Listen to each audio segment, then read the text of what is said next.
Perfect. Hello and welcome. My name is Janice May, and on behalf of CFUW Oakville and all of our members, we're delighted and honored to be co-hosting this evening's event with grandmothers at To Save the Planet, better known as GASP, which is of course a grassroots nonpartisan group of grandmothers and others who care deeply about the world our descendants will inherit. And also the Halton Action for Climate Emergency Now, also known as HASTEN. HASTEN volunteers help our communities respond immediately to the current climate emergency.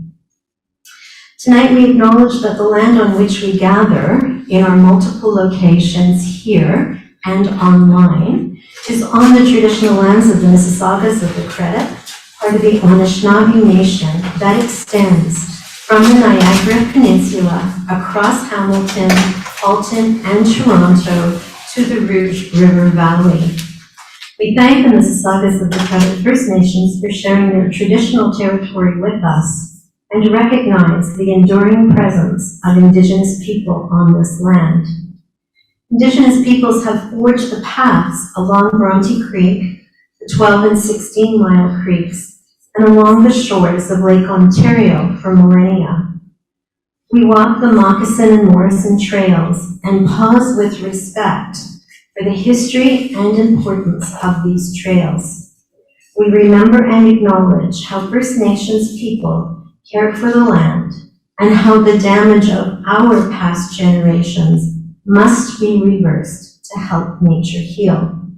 We can learn and practice the Indigenous principles of thinking forward to protect our future so that these ways of thinking become our ways of thinking, and we actively use our influence whenever this land is threatened.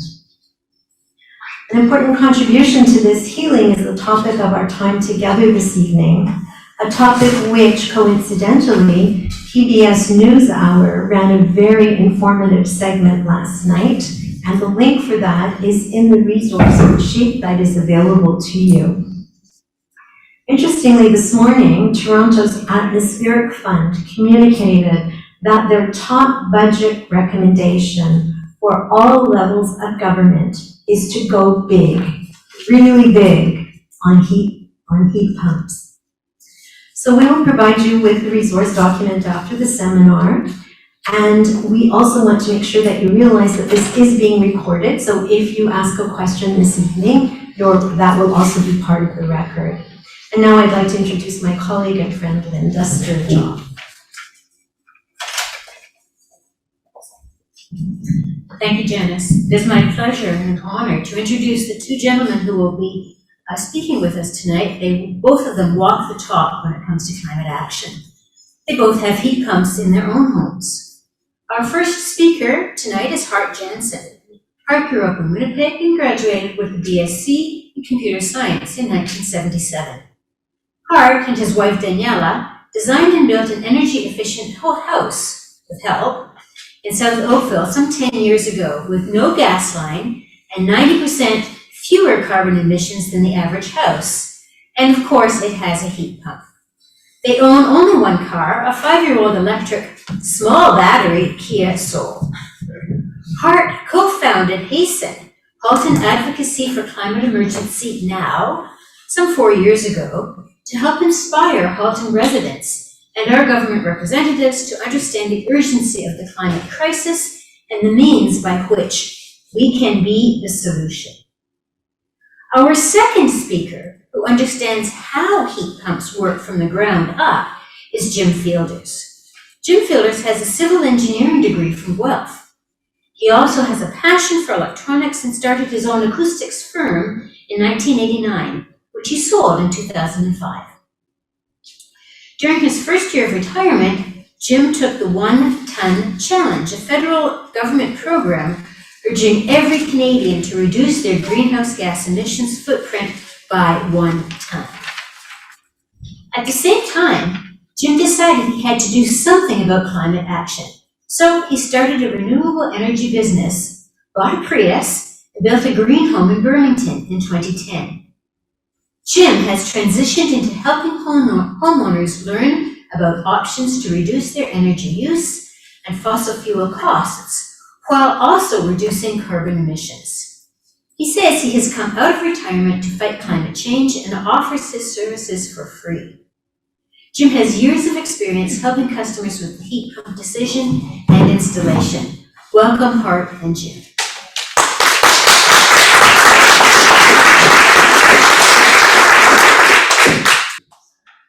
And sorry, I'm Hart Jansen, just to remind people. Thank you, and just before I get started, I want to welcome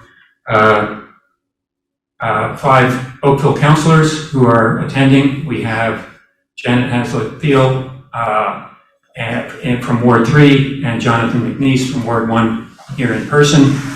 And online we have Councillor Alan Elgar, Ward 5, I think. Ward 4, sorry.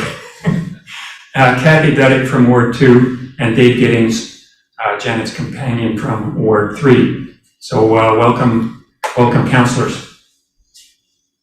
Okay, we can proceed with the next slide. So I just want to, who here is from GASP? Hey, we have a good contingent. We have 7-8 people here from GASP. That's wonderful. And who here is from CFUW? Oh, it's like, it's a competition, almost equal. Thank you all. And how many people do we have here from Hasten besides myself? We have 4 of us. Linda's an honorary member. Okay. All right, so next slide. So I'm not going to go into any detail on the climate crisis, just an overview. Some of you may have the motivation this evening. You came here to find out, how do I save money with a heat pump? And there's nothing wrong with that. Others will be motivated by the opportunity to reduce their household carbon emissions by up to 90%. And I hope and expect that, again, most of you understand that we're truly in a crisis. We can see a dramatic increase in severe weather, floods, heat waves, drought, fires, and landslides, and that's just California. We've got massive hurricanes, cyclones, record-breaking tides, melting of glaciers, warming of Arctic regions by more than 5 degrees. So again, I think the evidence is quite obvious. But we're here to show you one important way in which we can all fix it. That's by replacing your gas furnace and or your your water heater with electric heat pumps. So I'm just going to give you some of the background on what, we want to reduce our use of natural gas. So how does that help the environment? I'm going to just go through some of the basics that's going to help you understand how important it is. Next slide. Right, so let's remember Canada is among the worst carbon emitters in the world. We're at about almost 3 times the emission of the G20 average. And let's also be aware that we now have definitive proof that fossil fuel combustion causes lung cancer, according to an article in Lancet, a study by the Sir Francis Crick Institute in the UK, as well as the increased heart attacks, strokes, and other lung disease that we knew about before. So not only do we have a responsibility to use our abundant resources to reduce our carbon emissions, but also a responsibility to our own community to reduce local air pollution that causes lung cancer and other diseases. Next slide. So in Halton, all the municipalities in Halton and the region itself declared climate emergencies almost 4 years ago. And when we look at the data about emissions, the exact percentages vary by municipality, and it depends on the data quality and the assumptions made. The figure here for buildings, it says 27% due to residential buildings, is according to the Oakville Energy Task Force. We have the Toronto Atmospheric Fund with a very recent report on 2021 emissions. They say that natural gas is responsible for 41% of all emissions in the greater Toronto-Hamilton area. Let's just conclude that emissions caused by natural gas are substantial, and it's essential to reduce these emissions substantially to meet the municipal and federal emissions goals. And we now know that emissions from methane gas, also known as natural gas, are much higher than was previously thought. Okay, next slide. So, again, just briefly, there's a number of greenhouse gases. The most important two are carbon dioxide.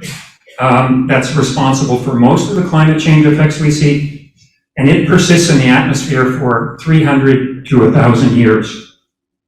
Whereas methane, again, also a carbon emission, persists only for 10 or 20 years, but it's 90 times as potent in terms of its greenhouse effect than carbon dioxide. So, which means we can rapidly reduce the effects of climate change if we can reduce the amount of methane released into the atmosphere. It's going to be a longer-term challenge with carbon dioxide. So when we talk about greenhouse gas emissions, or carbon emissions, or carbon, we're using them synonymously in this presentation, and it means the release of carbon dioxide and or methane.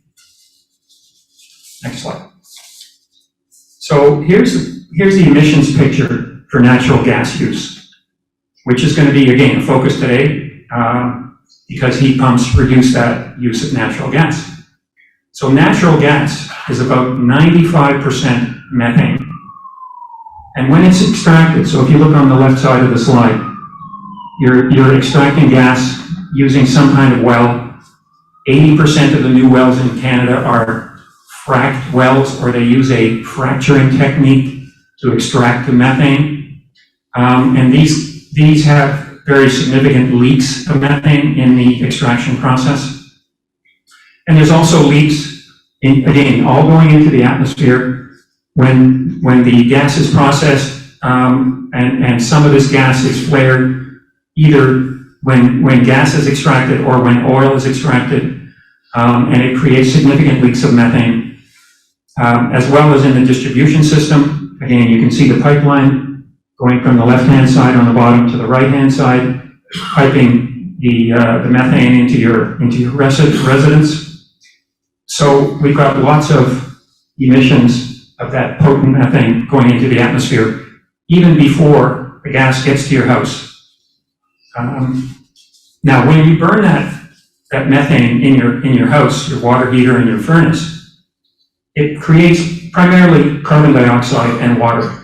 So that combustion process is relatively clean, but the overall emissions are not. Next slide.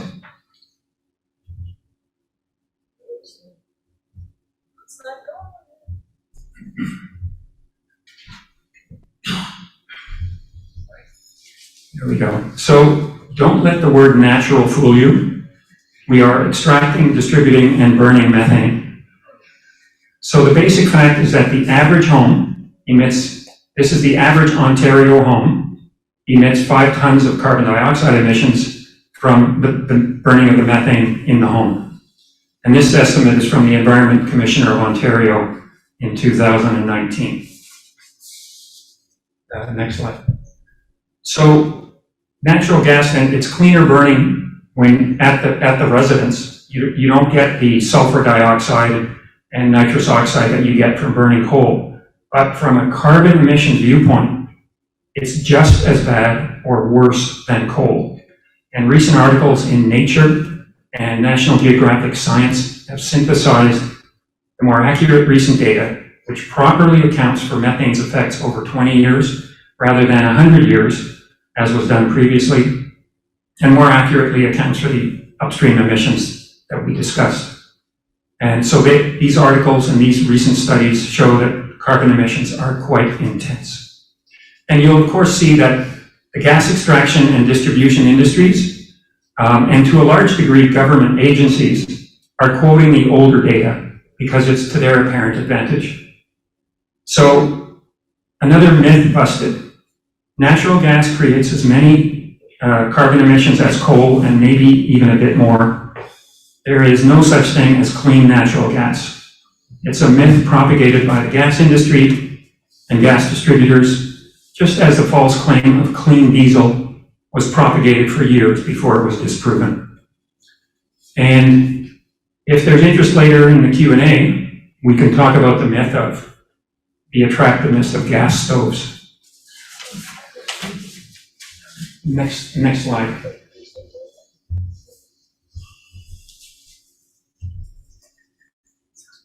So reduction in methane emissions is the most effective way to combat the climate crisis over the next 10 to 20 years. Again, because methane is 90 times more potent than carbon dioxide. So the good news is we have control over the type of fuel we use and the type of appliances we use in our home. I've been able to reduce my carbon emissions by 90% using a heat pump and an electric water heater and an induction stove. Again, no gas line to my house. And I can talk about that a little more when we start the panel discussion. So climate scientists agree, based on the recent data, that the most effective means for society to reduce carbon emissions in the short to medium term is reduction of methane emissions. And many jurisdictions, as you see, are leading this trend by mandating the phase out of gas-powered appliances. And most notably, New York State, our neighbor, has a recent plan to legislatively ban the installation of gas furnaces and water heaters as of next year. They understand the science and they're acting on it. So heat pumps have been in use for 50 years. The technology is proven and effective in cold climates such as ours. We have the knowledge, we have the tools. All we need is the individual will. That means you. Please consider installing a heat pump, and for greater impact, we also need the political will to mandate change. Next slide. So, if we eliminate the burning of the natural gas in our homes, then we eliminate the carbon dioxide emissions from our home, and more importantly, next slide, we eliminate all those upstream methane emissions. And if you can't eliminate natural gas use entirely in your home, then reduce it as much as possible. Every ton counts. Thank you.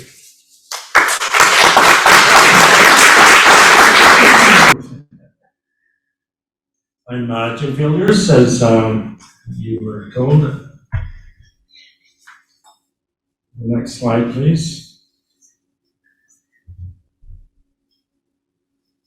This is a result of a study done by the City of Toronto, and it's actually 10 years old now. It was done in 2012, and at that time, they looked at the breakdown of emissions for the average single-family home. So you can see, obviously, the biggest one is transportation, and that includes both vehicles and vacationing and whatnot. And then you have the other ones, water, waste, and food. We're going to focus on energy, which represents about a third of the household, almost 21 tons. So that component is about 7 tons for the average single-family home. But this doesn't include methane. For some reason, we're getting a bar at the bottom that's hiding some of the information. I hope you can fix that. It's not showing up on everybody else's thing.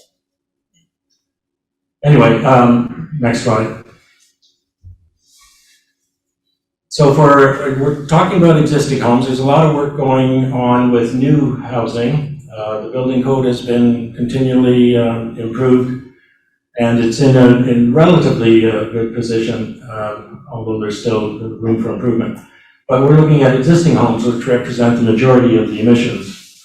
And we're looking at specifically air source heat pumps. As you know, there are geothermal or ground source heat pumps that you'll find out in rural areas. But we're looking at the air source. And they're broken down into really two categories. One is called moderate climate, where they only really heat down to around freezing. And this was popular more in the southern states where they don't get, mid-states where they don't get as much cold weather as we do. And then you have what are called the cold climate air source heat pumps. And typically the cold climate have to be mounted above the snow line as indicated in the picture on the right compared to one on the left. Next. So we call this magic of heat pumps, and it's really not magic, it's just basic science to do with the refrigeration cycle. What happens is you provide power, and in this case, say 1 kilowatt of electrical power, that runs a compressor and sends refrigerant around a circle between exchangers.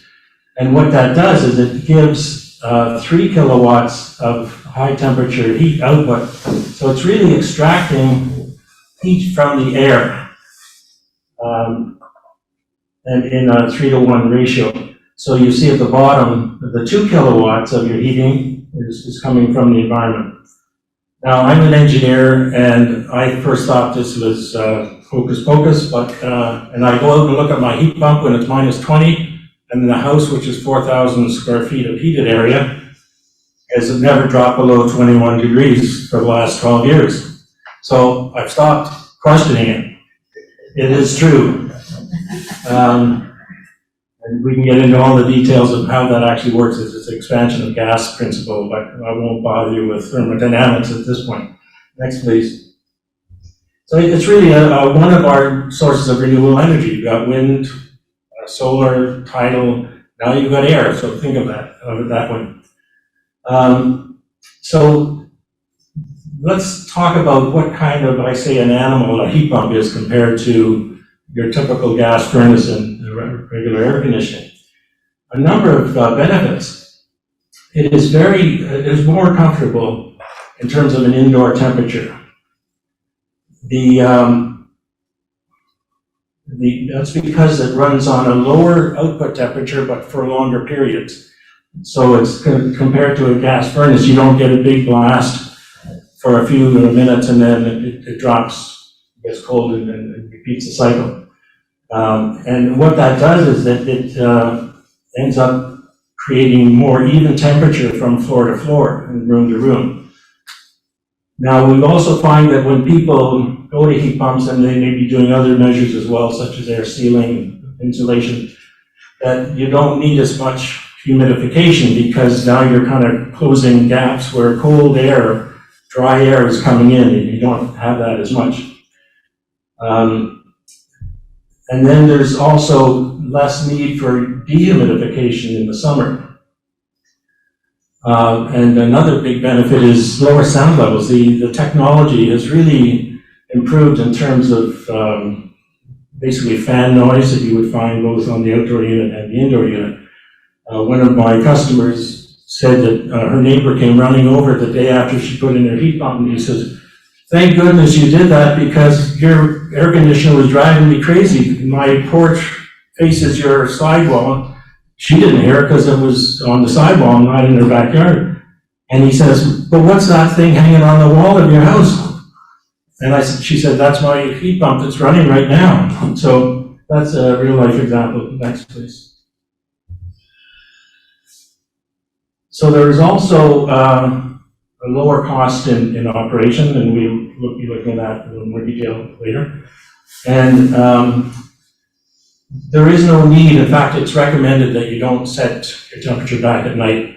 I don't know how long ago it was where people were told, turn your heat back at night to save energy, and nobody believed them until they did study after study. Finally, everyone agreed, oh yeah, I turn it back, I can save money. Well, you don't have to set it back, and you will save money. So it's amazing how things change. And you have lower cooling costs. It's because a typical air conditioner is just a single cycle. I won't get into the details, but the heat pump has what's called a scroll compressor, so it is a variable refrigerant flow device, so it just puts out enough cooling to suit the load. And again, it runs for longer periods, which causes more dehumidification. And these things will work with all the gadgets like smart thermostats that you want, like kind of kid that if you're in the Bahamas and on the beach and you want to turn up the heat in your house because you've been away on vacation, not normal living, you can do it from your iPhone before you get on the plane. Next. But on the other hand, if you just want to have hot or cold and up and down, you can do that as well. This is a study that was done by the city of Burlington. They looked at what is the average, so the blue bars, I won't go into all the details, but the average in Burlington is obviously the highest. And then they looked at what if we switched to an air source heat pump just for space heating and left the water heating the same, so water heating doesn't change. And what if we went with an all brand new high efficiency natural gas furnace? And the results show that by far the air source heat pump produces less emissions. Next.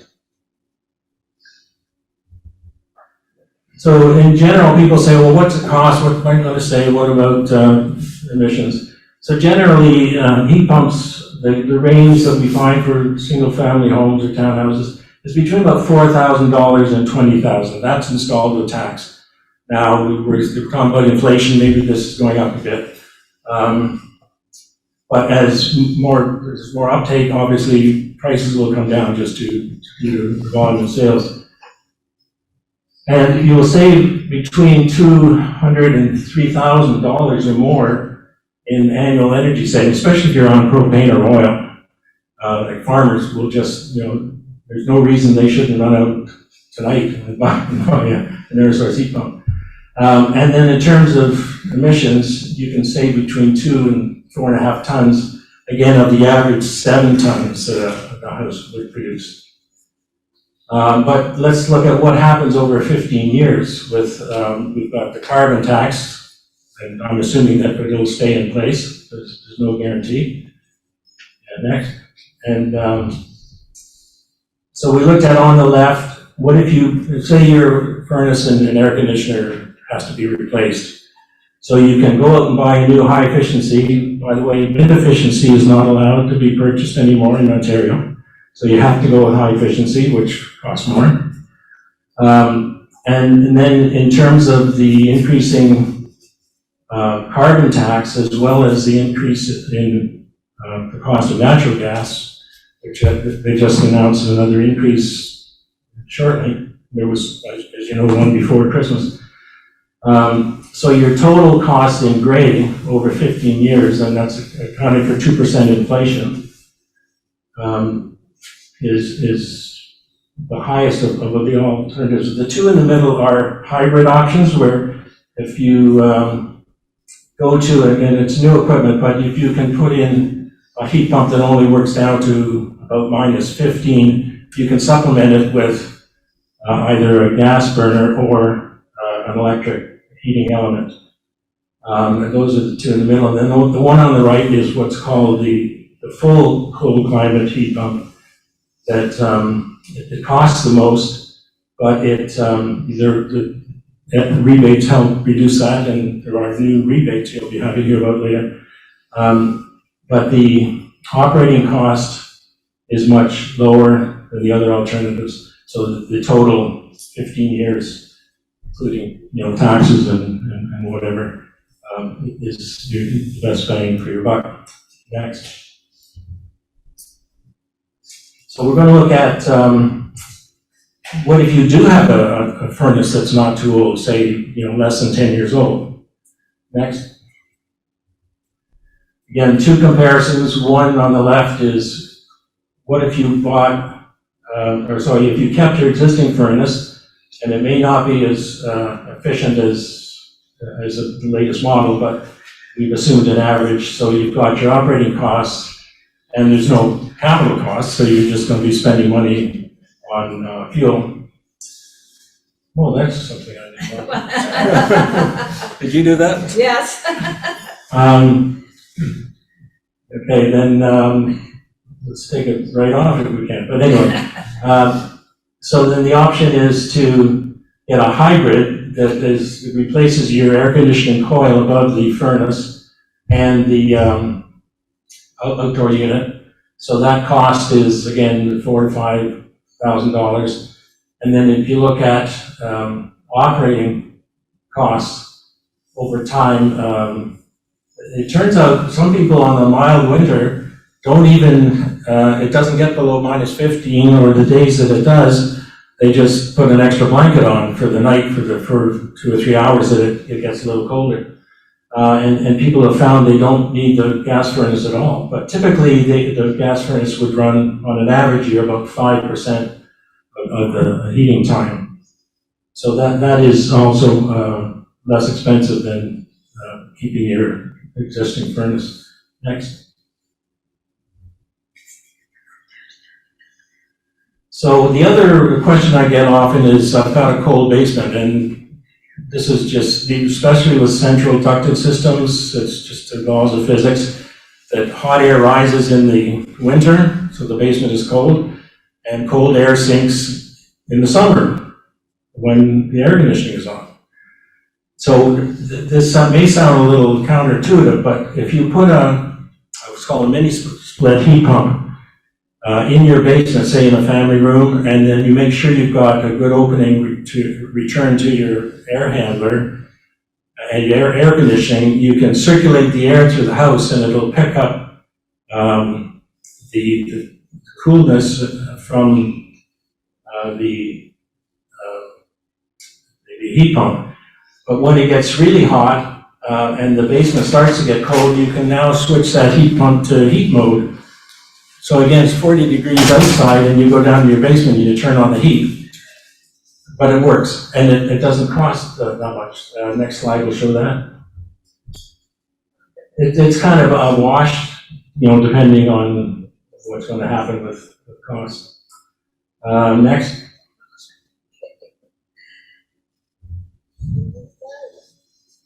Let's just leave it on the bottom.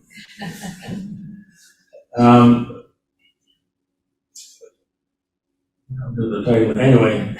But this is maintenance, there we go. So maintenance is generally less compared to a gas furnace and an AC. When I lived in Toronto with those two, I would have someone come out in the fall to set up the furnace and then come out in the spring to do the air conditioner. And the guy usually says, "You didn't turn your circuit breaker off for your air conditioning all winter. You've been wasting electricity." I didn't know that. Anyway, you don't have to worry about that with a heat pump. And so you have to keep the outdoor unit clean by people just usually take a low pressure stream of water and then hose down the outside coil. But it's imperative that you keep the filter changed on the indoor unit. And myself and even Hart, we didn't get our service regularly. This, like 10 years ago, they said you don't have to do anything. But now I have an annual plan, and they come out once a year for $100 and just check everything to make sure it's running. So the more maintenance you do, the longer your equipment will work. That's kind of the bottom line. Next. So the big question is, what do you do if the power goes out in the middle of winter? If you have a full electric system and no gas, like Hart, you can use a generator, and there are different types of generators. He can use his electric car as a source of power, or you can get a gas generator and hope that it starts because it hasn't been run for 2 years, and put up with the noise. So, some people have these Tesla walls, they battery back, that will power a heat pump as well, and, minimum loads.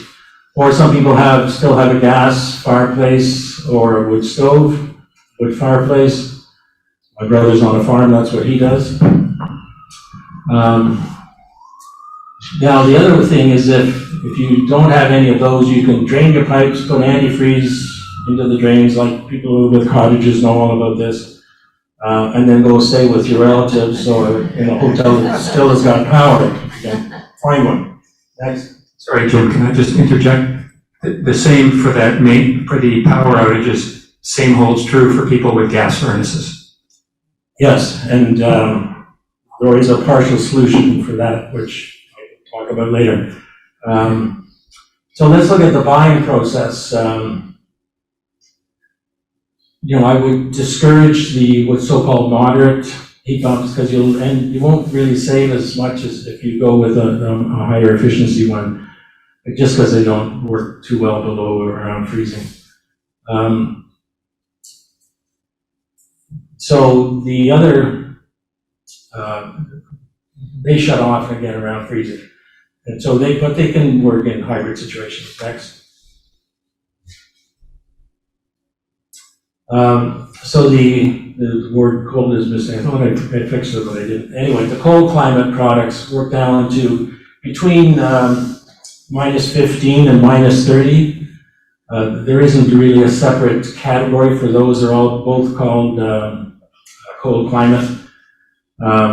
And they are, again, mounted above the snow line, either on a wall. The smaller ones, you'll see the single fan units are more suited to a wall mount just because of the weight. If you get the big ones, like the one on the right is a 4-ton, they have very different types of stands you can use of varying heights as well. Next. And this shows, I just happened to be in Toronto one day doing a site visit, and I looked over to this apartment building and different people had put in different heat pumps. So the one on the left was put on a stand and the one on the right wasn't. So if it gets any deeper, you gotta go and dig out that snow. It'll still work, but you don't want it buried in snow. Next. So, you should go through a decision process, and this is probably the biggest hurdle to most people. But you have to get some help and go through and determine just what is best for you. I help people with that individually. I won't get into the details. Next. So the least cost, the lowest barrier to entry is a hybrid system. And what that does is, again, it uses a new or an existing, either natural gas, oil, or an electric furnace. And we just call that the best bang for your buck. And it is very effective in emissions reduction. As I mentioned earlier, some of these don't even run in a mild winter. So you're getting 90 to 95% reduction in emissions. And then what you also do is replace the coil that's above the furnace, the refrigerant coil, and then you replace the outdoor unit, which has a coil and a fan inside. Next. So this is a kind of a schematic diagram. So at the top you have a thermostat that controls things, and then directly below is this control panel, and that's the secret of these hybrids. These units will work with any make and model of furnace within reason. So this little control box lets the coil above the furnace and the outdoor unit talk to the thermostat so that it decides when you need heating and when you need cooling. And it's all tied into your electrical panel. Next. This is a slide that shows what people can do in terms of a deep energy retrofit. And so on the left is a typical home, close to 7 tons of emissions. And then you can do progressive things at varying costs. And this isn't meant to be in chronological order. It just shows that the biggest reduction you'll get is by going with, in this case, a hybrid heat pump. So you've still got a furnace.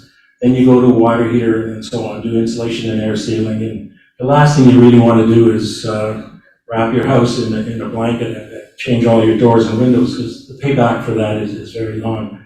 But if you've got leaky windows, you should replace them anyways. It's not a matter of carbon savings. Next. So there are different rebates coming and going depending on the political whims of the governments in power. So right now, the Greener Homes federal program, it's just been partnered with Enbridge to go from a 5,000 maximum grant to 10,000, and that's for a number of measures, including heat pumps. And for heat pumps specifically, previously was $5,000. Now it's a graduating scale with up to $6,500 for the full heat pump. There are two other categories for hybrids of 5250 and 3250, or approximately those numbers. In other words, the less you spend, the less rebate you get. And Enbridge has now created a new company called Enbridge Sustain, and they are looking at a financing model that's going to be coming out in the next 2 or 3 weeks. And my colleague George has been working with people at Enbridge on that, so we'll keep you posted on that. Next.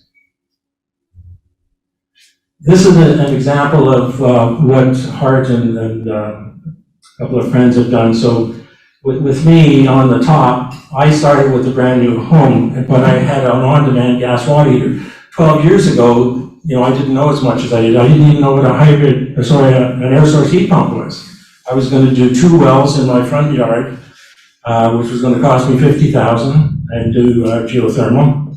And my HVAC guy said, well, why don't you try one of these new fandangled things from Japan? I said, well, what's that? He says, air source heat pump. I said, well, I'm not that much of a risk taker. Do these things really work in Canada? He says, yeah, you can come and see some of the ones I've installed. So this was like in June, I ran around to these houses in Toronto. They all had brand new heat pumps, air source. I said, how do they work? Oh, they're great for cooling the house. I said, yeah, but what about the heating? Oh, we haven't gone through a winter yet. Anyway, I bit the ball. I said, well, how much money? He said, $15,000. I said, sold.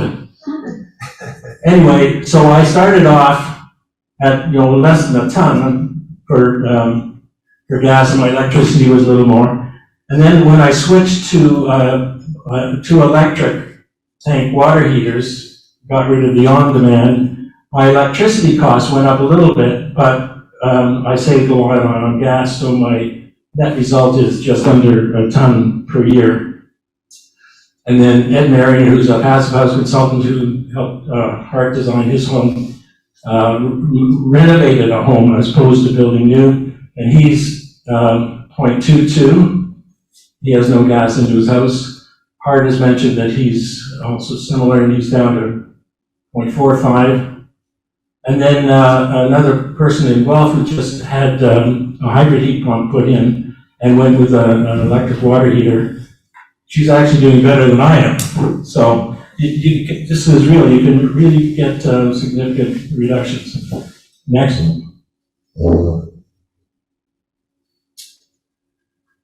So if you get that far, you get something installed and you wonder what's going to happen next.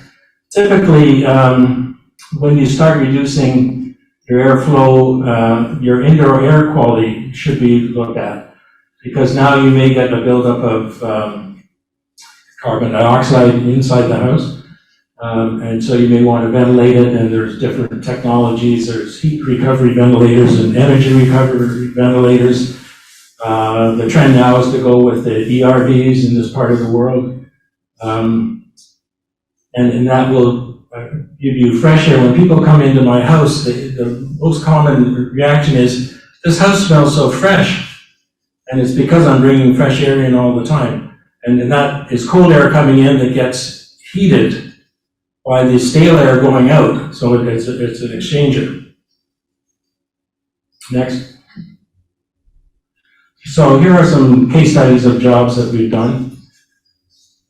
This was, again, the first one that you saw earlier. This was a home in Milton, a rural property that was on propane. So they went with, again, a hybrid because they had a fairly new propane furnace. So this cost, so it worked down to -15, then the furnace takes over. Just under 8,000 installed. This was about 3 years ago now. and almost 3,000 savings in propane, of which again is probably doubled. It's just in that last short period.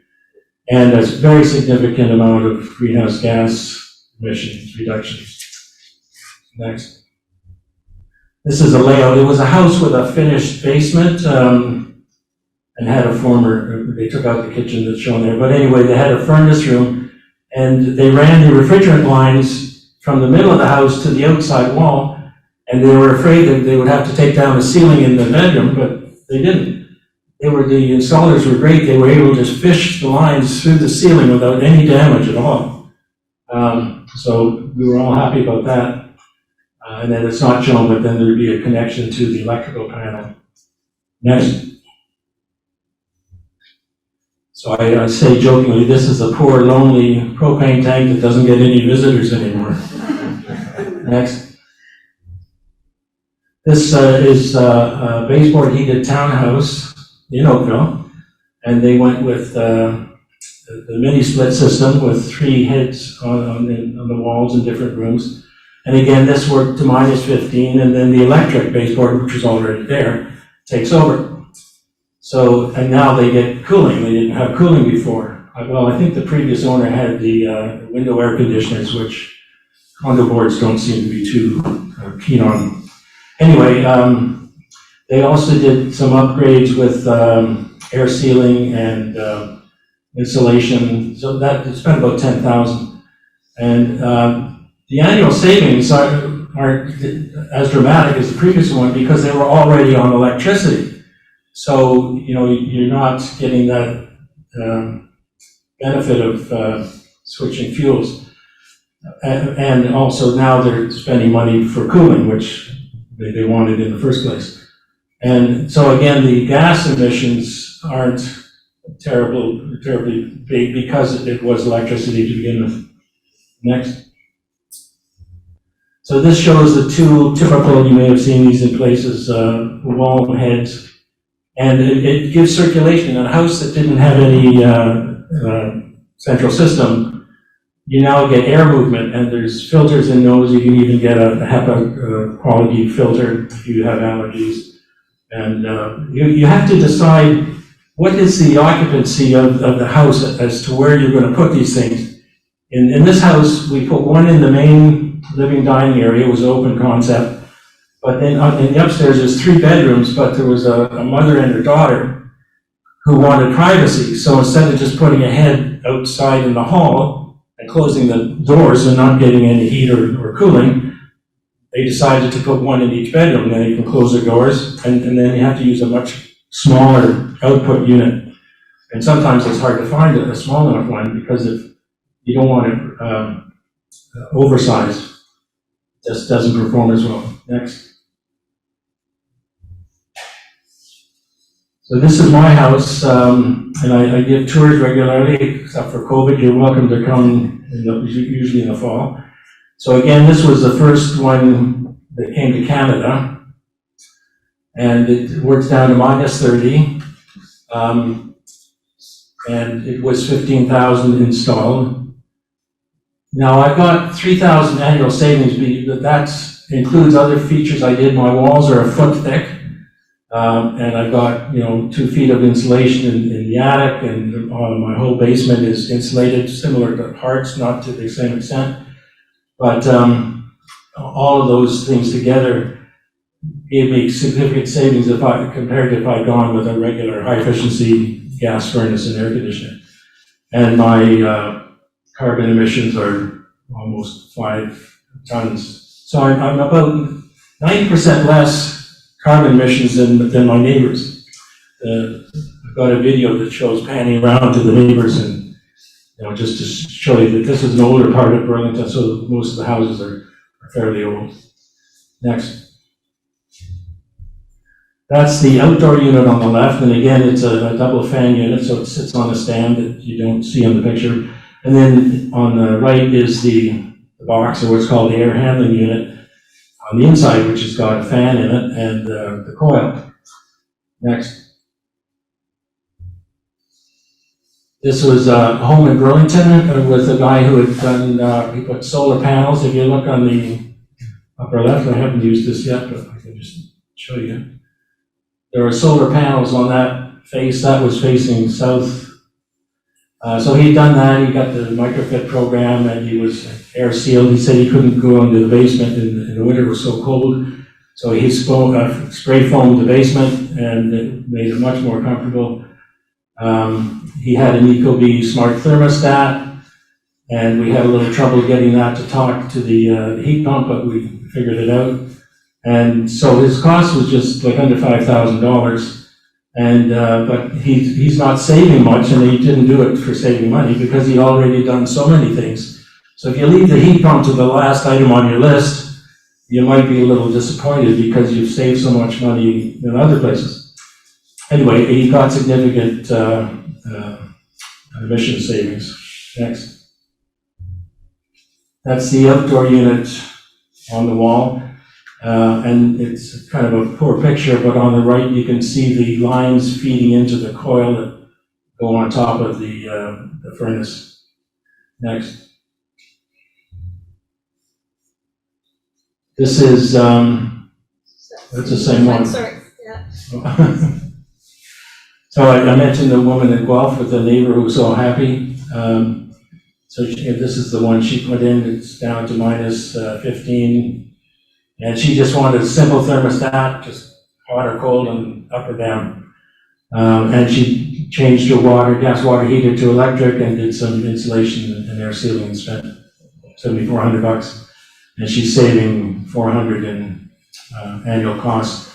And those savings just keep going up, and her carbon savings are substantial as well. Next. So that's the unit mounted on the wall. It was a 1.5 tons. This was a semi-detached home. It wasn't overly large. And then on the right is the inside where you have furnace. She went with a new furnace because her furnace was over 20 years old. So it's a high efficiency with both the intake and the exhaust ducted to the outside and the coil above the furnace, and then that's her new electric water heater. And it's an open basement, and she has her grandkids come and stay, and she says they love sleeping there because they don't get any more noise from the gas water heater, which was had a blower fan on it, going every time it came on. Next. This is across the street from me. It was built in 1914. It was hot water RAS with a big boiler in the basement that was 60 years old and 40% efficient on gas. And it happened to die. The owner said, I want to cool the house, can you put in some mini splits? And I said, well, yeah, but why don't we put in heat pumps at the same time? And he said, yeah, okay. And the next day the boiler died and they couldn't get it. Well, it was going to be $10,000 to replace the boiler. So he said, no, let's upgrade the heat pump. So we did. Next. Again, this was the colder climate, so it does all the heating down to minus 25. So it's got the outdoor unit, and this is a 2.5 ton. It's got 2 feeds into the basement that runs along the basement ceiling up into the living and dining room, and then a unit that goes up into the attic, next, to feed into the different rooms in the upstairs. So this is the one of the living and dining room units. It's called a floor mount. So it kind of replaced where the old hot water rag was, and they used the same hole that the pipes came up. Upstairs, they had a unit in the attic with these diffusers in the ceilings. Next. So this is the unit which has the air distributed through these flexible ducts. And this is the refrigerant line coming in from the outside wall. This was before we enclosed it all and insulated it so that it is part of the conditioned space of the house. So it is now, this box is sitting in a warm space. Next. So people say, well, do I have to upgrade my panel? There is what's called a load calculator that the Electrical Safety Authority, who controls electricity use in Ontario in terms of safety. And then it'll let you calculate whether you have to upgrade your panel or not. you have to go through all the loads. It's kind of complicated. I put it on a spreadsheet. I'm happy to share with anybody. But usually a 100 amp panel is sufficient if you have a gas water heater and you don't have a level 2 EV charger. You can have like a hybrid, like I've got a Volt, and that just plugs into 110. But if you want to go higher, you may have to upgrade your panel. But if you do something like HART, where you go to an induction stove, that may use less energy, or you go to a condensing clothes dryer, like Ed has, you use less energy, and you don't waste heat going out the wall. It just heats a cup of water. I won't get into that, but so you can sometimes shift loads so you don't have to upgrade your panel if you think far enough ahead. Next. So what are other issues? Next. So it is a slow and somewhat frustrating process at the moment, but I think it's improving. A sore point is that building permits are required in Ontario municipalities, but they are the responsibility of the homeowner and not the installer. And to be honest, I don't know anybody who's got one, but I'll leave that for another topic. I have a solution, however. I don't like to complain without giving solutions.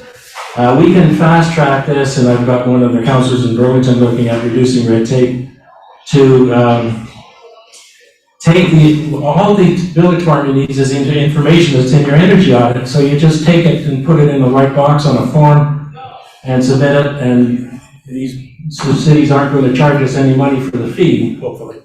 Next. So right now, the installers are on a learning curve. And it's hard to get, first of all, an installer who believes in heat pumps, and then if they do, to do a proper job of installation, and that's where I like to have people. But there are other consultants, the municipalities, as you know, in Oakville, you've got Future Energy Oakville, that's moving in that direction. And there are environmental groups that can provide this hand-holding or coaching, whatever you want to call it. Next. And do you need an electrical inspection? In general, yes. If you have the more simple installation with a hybrid and you can use the same circuit breaker and wire that came to your air conditioner, which you often can, installers are licensed to do that wiring. At least they can be licensed to do that wiring, not all of them are. The current process to decide on a heat pump is long and confusing. Will we ever have a one-stop shop? Financing, subsidies, house assessment, any needed insulation and new windows, decision on type of heat pump, etc., all at a one inclusive price. We're working towards that. We're not there yet. It is an uphill battle, as I alluded to. So with the help of our municipalities and everybody working together, we will get there. Right now, I'd say we're in the early adopter stage. This happened, 10, 20 years ago with electric vehicles. So just, hang in there. That's all I can say. Let me add, just for the municipality of Oakville, there is a community energy strategy that was put together by a volunteer Oakville Energy Task Force. And one of the elements of that strategy includes an entity, a nonprofit entity called Future Energy Oakville, which is incorporated. It looks to me, I stand to be corrected by our counselors, but it looks to me like that entity, which one of the projects is residential retrofits, and they do intend to be the one-stop shop. It looks like it won't be in operation for 2 years or a bit more. So that, it doesn't help anyone who's looking for a heat pump now, but it's on the way.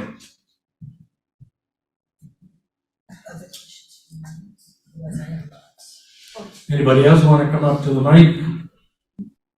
Okay, then the next online one is a question about, what about icing of the unit in cold temperatures? And the second part of that question is, What about the efficiency at very low temperatures? Is there a loss of efficiency at very cold temperatures? You get what you pay for, in terms of efficiency. The more you pay, the better they work. They all have a defrost cycle, and it's usually in mild temperatures below zero with a lot of humidity in the air. Especially like today when we're going from a rain situation to snow tonight.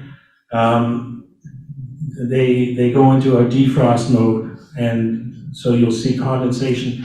And that's part of a concern with where you install it. You want to make sure it's not on a walkway that's going to have water falling on it and freezing, causing a safety hazard. So they are designed to accommodate that issue. Your hints. Okay, I'll keep going. There's Lots all the Got time. someone? Oh, okay. Perfect. Does this work? I think it did. Hi, I'm Dave Thomas. Thank you for a really excellent presentation, both of you. Really enjoyed it. One of the things that we know about gas furnaces is they wear out and you gotta replace them. But you didn't talk about the life of a heat pump, so can you address that, please? Yeah, I guess, am I still on? Sorry. Yeah, it's comparable technology in terms of lifetime. And again, one of the jobs I did, the furnace was 28 years old, but he was fanatical about maintenance and changing his filters. So it's the same with heat pumps. Again, mine's 12 years old. I just had it checked, and it's in terrific shape. How long it'll last, I don't know, but we normally assume about a 15-year average. So again, it's related to maintenance. And the exposure, sometimes you can have a unit that's just not as sheltered. Luckily mine is on the side of the house under a big overhang, and it doesn't get too much like wind or other issues. Actually, I have a question Before we move on. You've talked about using a hybrid device with the furnace, but what about with your existing air conditioner? The heat pump is, 2-in-1. It's a heater and an air conditioner, so. Yeah. You've already got one. But I don't think I mentioned it, but there is a market for used air conditioners for climate deniers. So you can you'll probably make some money on that. Or I had one customer put in he moved in 2 years ago, and the furnace died in the middle of winter, so he had no time to put in a new furnace and air conditioner. 2 years later, he put in a full heat pump. So he donated the new furnace and air conditioner to Habitat for Humanity.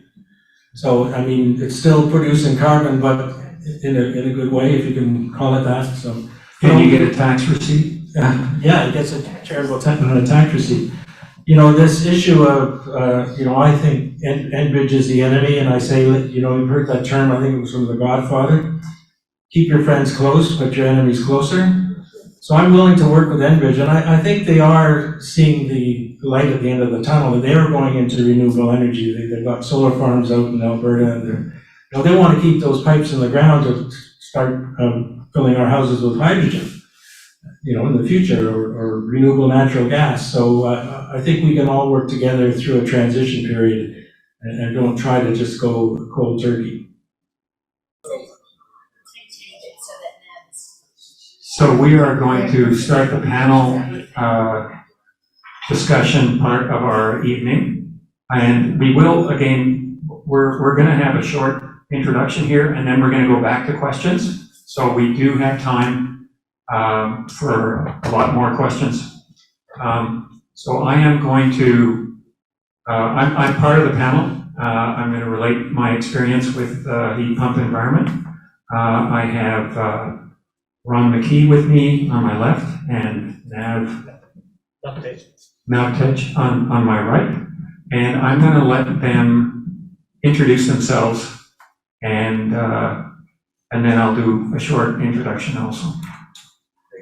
Ron McKee, I'm a resident of Oakville. I'm an environmental engineer, retired, and a passionate environmental advocate. Was that a problem? Just let the screen in. We don't need to have the screen. Okay. All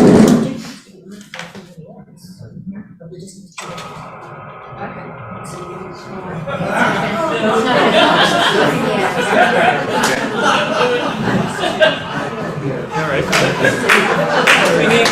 We need comic relief. We need comic relief, there you go. I'll go through my little spiel right now. Okay, I have a prepared text. When I offered to help organize this seminar 2 months ago, I didn't know I was going to be a heat pump owner at the time of the event. But I had an aging gas furnace and air conditioner unit, and trying to be a good environmentalist, I had always intended to consider replacing it with an electric air source heat pump. And then, lo and behold, a month ago, the old furnace died. So I called Jim and Hart for some advice, and I also contacted one of the bigger residential and commercial HVAC contractors. This contractor, which I ended up using, admitted that heat pumps were not their primary business, but they had considerable experience, they were confident and eager to help me out, and their pricing seemed reasonable. Now, my situation is a little different from the examples you've seen from Jim, but I'm sure there are many in Halton region who have somewhat similar circumstances. I needed to heat just a small 2-story addition to my house, and it wasn't well connected to the primary heating system. Anyone with a poorly heated sunroom or a nanny suite, or who has a garden suite or a garage to heat would be in a similar situation. Also, I decided to get an economical unit that provides heat as long as the outside temperature is not below -15 C, the type that Jim has been describing, as it rarely gets that cold in southeast Oakville. A cold climate system certified to work as low as -25 or 30, as Jim has described, I found out would be more than double the price. So what I got was called a 2-headed ductless mini split. And the total installation price was $8,200 plus tax. But I had paid more than that for the original HVAC unit, and I can expect future operating costs to be lower, so the heat pump was not only the environmentally responsible thing to do, but a no-brainer cost saver as well. I did not qualify for any government rebates because it wasn't part of the primary heat source for my home. That's my story. Thanks, Ron. Matt, do you want to show it? Hi, my name is Matt. I'm an energy advisor. What we do is we audit houses, come in and look at your house, measure it, see how it's constructed. And based on that, we recommend what kind of upgrades or you can do. It's not only about heat pumps, it's the house works as a system. So you have the house envelope, which is your walls and your ceiling and your basement, and then you have the mechanicals. So it all works together. And what we do is we come in and audit, and then we license by Natural Resources Canada to save energy and make your houses more efficient. So we come in, we'll do a pre-audit. Based on that, we'll submit a report to you. Okay, these are the upgrades that are needed. Once you've done the upgrades, whether it's mechanical or on your envelope, putting in added insulation helps a lot. Doing simple things like air sealing, it probably costs like less than $100, can also save significant amount of money. Well, not significant, but a reasonable amount of money, as well as it saves energy. And heat pumps, so far I have only done 2 audits that have had heat pumps, one in Oakville, one in Toronto. So they are coming in, and people are, you guys are doing a great job educating people. And yeah, there is significant, so when we do the report, there's significant decrease when you install a heat pump. I'll be very happy to answer any questions. John? Thanks, Ned. You've heard that Danielle and I designed and built a new house. It was a semi, so we built a 2-unit structure, and it was designed to passive house specifications. So that's a European standard, actually originated in Saskatchewan, but that's a different story. And so the house is super insulated, super airtight, and uses passive solar heating as part of the overall system. And it, again, passive house, you basically, it's thermally broken, so the basement walls are insulated. The basement slab doesn't touch the walls. There's insulation underneath. It's like a cocoon of insulation. So the advantage, of course, when you build a new house and you have the intent of energy efficiency, you can build all these things into the building envelope, which is a challenge to address when you're doing retrofitting. We did this almost 10 years ago. We have a heat pump, we have an energy recovery ventilation system, we have an electric water heater. And as far as the heat pump, again, I learned recently that I should have been doing some maintenance. Have done absolutely no maintenance on this heat pump. It's operating just like it did on the first day. The one problem we had, and I, just as a tip to both homeowners and installers, the one problem we had is we had a voltage, too high a voltage coming into the house from Oakville Hydro. We had voltage in over 250 volts, and it actually burned out one of the circuit boards on the heat pump unit, the outside heat pump unit. So that had to be replaced, and the Oakville Hydro actually stepped down the voltage.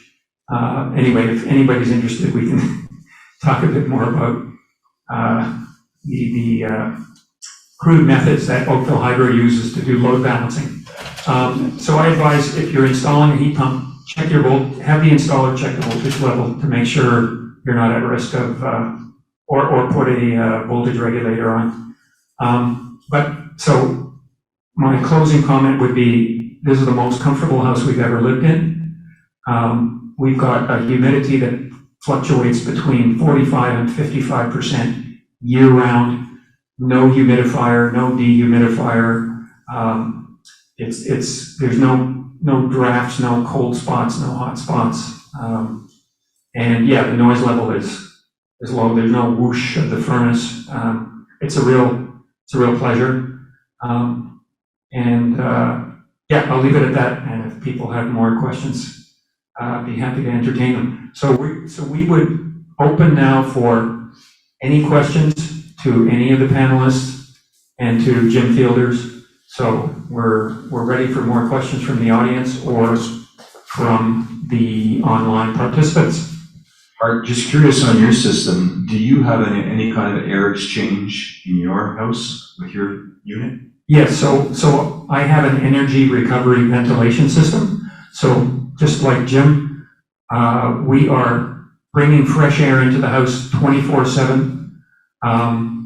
And it's an air-to-air heat exchanger, so the stale air going out is heating the air coming in. And we also happen to have a poor man's geothermal, where we have a ground loop underneath the basement slab that provides cool air to water exchange, so cooling down in the summer and warming up in the winter. It's kind of a free heating and free cooling for the pump that pumps the fluid through the ground loop takes 7 watts of electricity, so it's almost free. So we have some more online questions. Yes, we do. So the next question is, can you give a comment on working with wood-burning stove or electric baseboard heaters as supplements compared to a gas furnace supplement? Jim, do you want to take that? Yes, I was talking to Hart just before we started about, there's an outfit called Electrify Now in Oregon, and they had a webinar just before Christmas. And one of the guest speakers was a woman from the state of Maine. And they said they've done 21,000 heat pump installations in the last 3 years through COVID. But the funny thing was, they said nobody needed to have this backup heat. Why? Because everyone in Maine has a wood stove. So you should have some kind of backup, whether it's a wood stove or even a gas fireplace or some other source. And actually, a supplementary question to that is, what about if you have hot water radiators? You should repeat the question. Yeah, hot water radiator. What if you have hot water radiators? That can be, it's be considered the same as electric baseboards. You should leave them in as an emergency backup. The example I gave of the house across the street ripped out the hot water rads because he lost his boiler. But if you've got a functioning system, keep it, and it's going to last even longer because it doesn't have as much wear and tear. Let me just add too, for our house, we have a 10-year-old system that operates through around -15, and when it gets, the 3, 4, 5 days, it might get colder than that. We have electric baseboards that were installed as part of the house construction. So on rare occasions, we use those.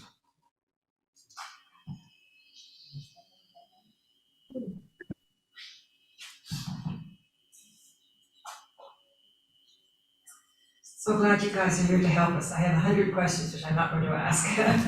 I installed a heat pump with a backup furnace, the cold climate one, a couple of months ago. Took them 6 times to come and install it. To adjust it and adjust it and adjust it. But I'm warm and I'm comfortable and I'm not cold, but I still have 100 things I don't understand. One of them is the balance point. You talked about -15 being a decent balance point. They set that for me at the beginning and said, no, that was too low for this. They raised it to -4. Could you move a little closer? Sorry, they raised it to -5 as my balance point. But it turns out that it switches to gas in the middle of the day when that temperature is set. So I don't know why it switches to gas when it's a constant temperature on my smart thermostat. Well, that's how some of the, I would say, older technology systems work.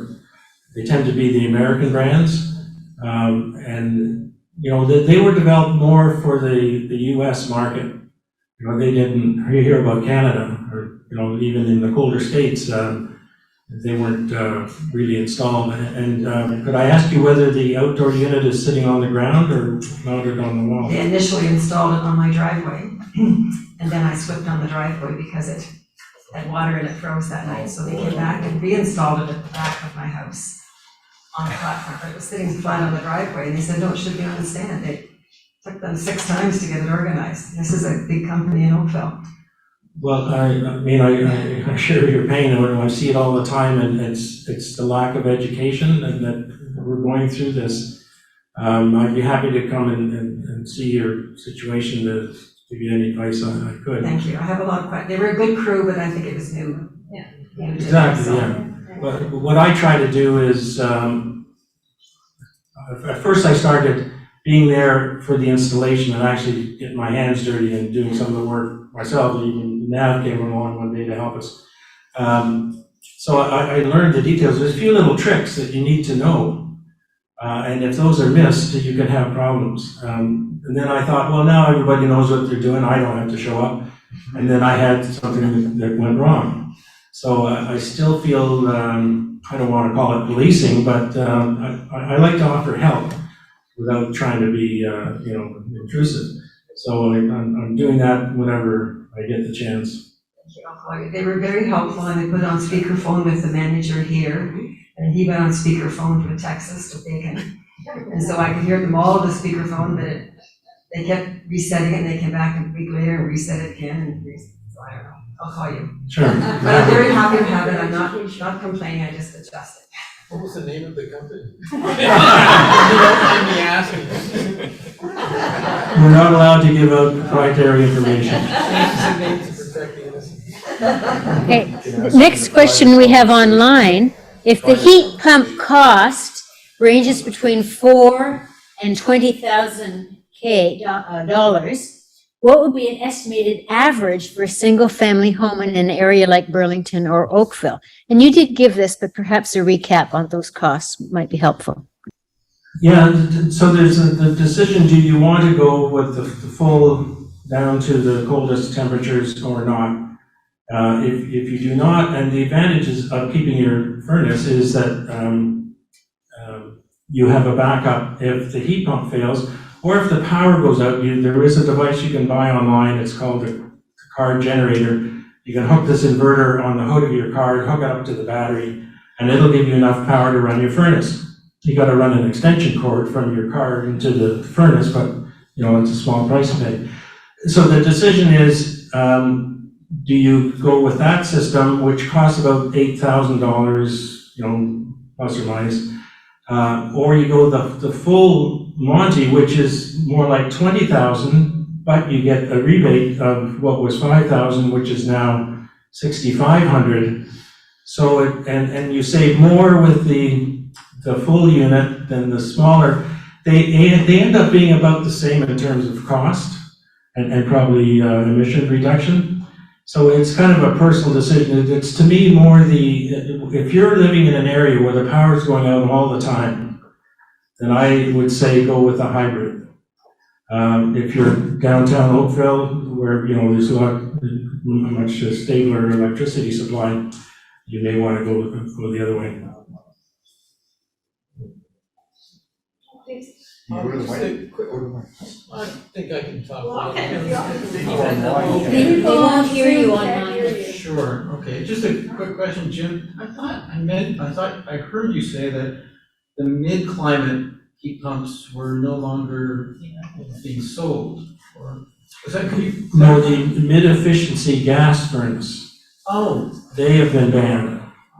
but the mid-efficiency heat pumps are still. Yeah, and it sounds like what this lady has got is one of those.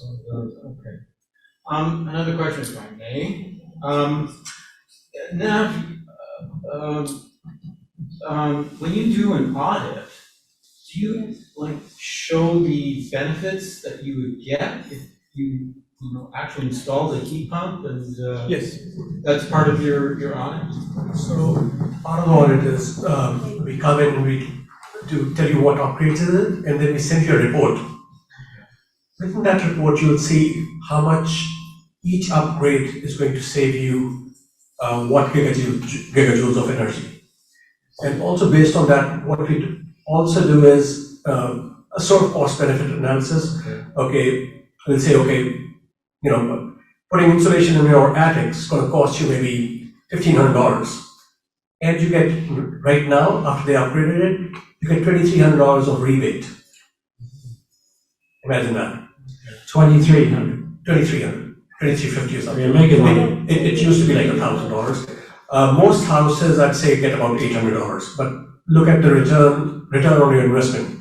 You put in $1,500 to $2,000, you get $800 in rebate, and the energy savings on top of that. Plus, if your house is well insulated, it also helps with the sizing of whether it's your furnace or heat pump.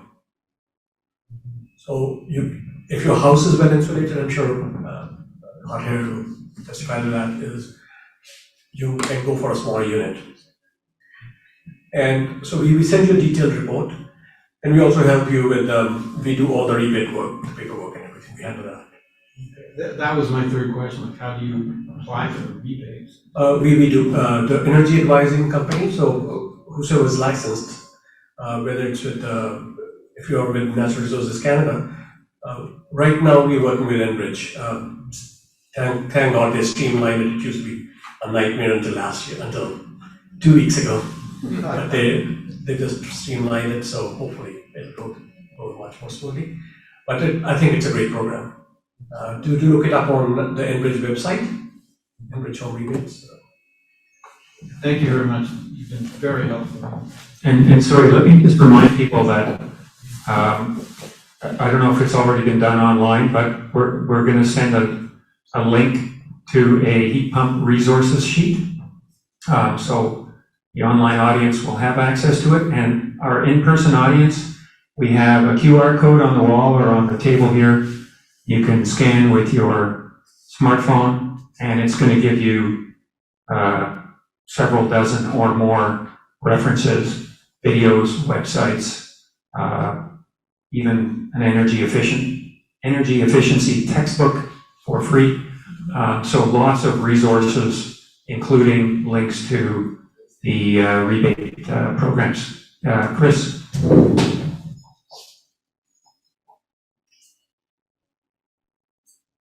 Yeah, I wanted to add as an option, Reliance, who rent a lot of the hot water heaters and so on. They're offering heat pump and hot water on demand that you can do as a rental. I'm not sure if they do it for everyone. They have to come in, they have to look, they have to talk to you. But if you want regular payments rather than a big chunk of money up front, it might be another option. Do we have that on our resources sheet? Yeah, and we will be updating that, so if you'll notice that the link takes you to the hasten.info website, HACEN.info site, and we'll be updating that resources sheet continuously. So if you decide in 6 months, oh, I think I should get serious and look into a heat pump, you can look at, you can go to hasten.info and we'll have updated information on a number of categories, including rebates. A next online question. This person is asking about insurance. They have heard that insurance companies do not allow a heat pump as the main source of heating. Is this correct? I'll just answer first. I mean, I can tell you as a Oakville homeowner for, the current home we're in for 10 years, we've had house insurance the entire time. So that is a no, but if there's other information from other people. I've kind of heard the converse that as soon as you get a heat pump, call your insurance company, they're going to drop your premiums. Now, this is the caveat, is that it's a proper installation with qualified people. And you don't want some fly-by-night putting something in that gives you all kinds of problems. So that's to be aware of.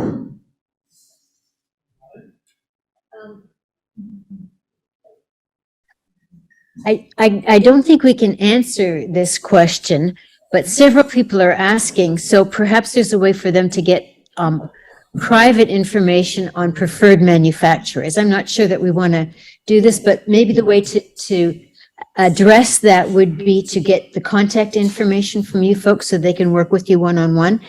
Would you be prepared to release your contact information, or is that on the resource sheet? It's not currently on the resource sheet, but I think for the people online, I'm happy to provide an email address. So maybe we can. Or maybe the Hasten. Right, we can go to the Hasten site. What I've been doing, and again, you work with who you know, and you can't work with everybody, but George has contacted the biggest distributor of heat pumps in Ontario and got a list of the 25 approved heat pump installers. Now that's their product line. Now there are countless other product lines that we just haven't got around to yet, but we're happy to give you the first 25.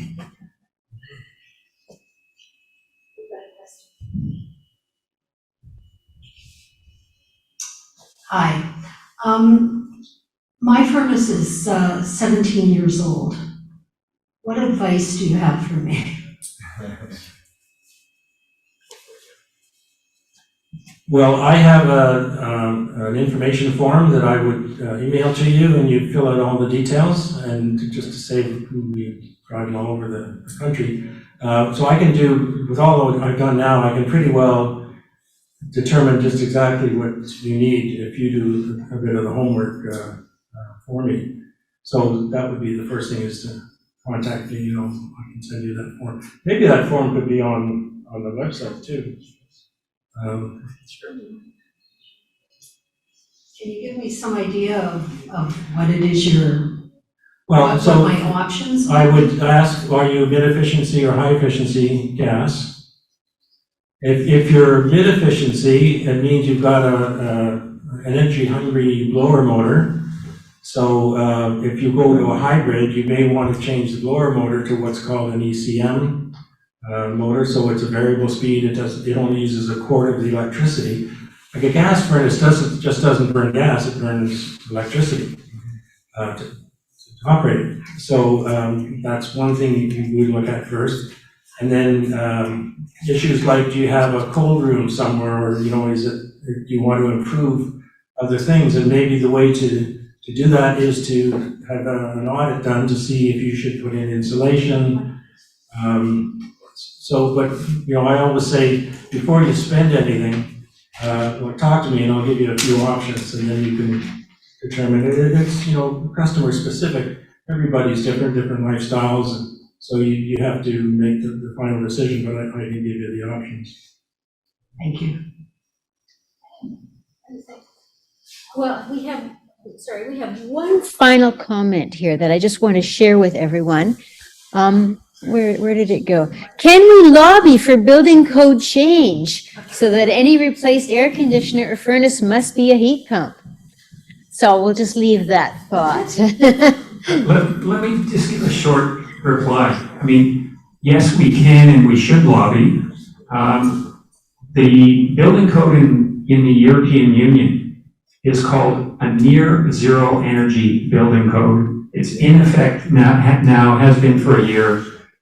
There is absolutely no reason that we couldn't have the same building code. We won't have a building code anywhere near that for at least another 10 years because of our lack of political will and influenced by the building industry over our governments. So, there's no excuse for it.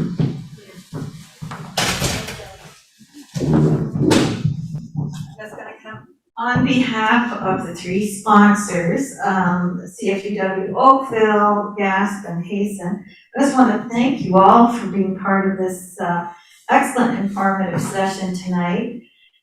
We know as the atmospheric friends, I got the email this morning saying that heat pumps is got to be the #1 budget item for all levels of government. So it would be great if everybody here and online could write an email to their local councillor, provincial, to the federal government. Let's get going on reducing our greenhouse gas emissions. And I thank you so much for your dedication to educate people about this great and fairly easy way to take a few tons of emissions out of each one of our households. So thank everybody for coming tonight. Thank you.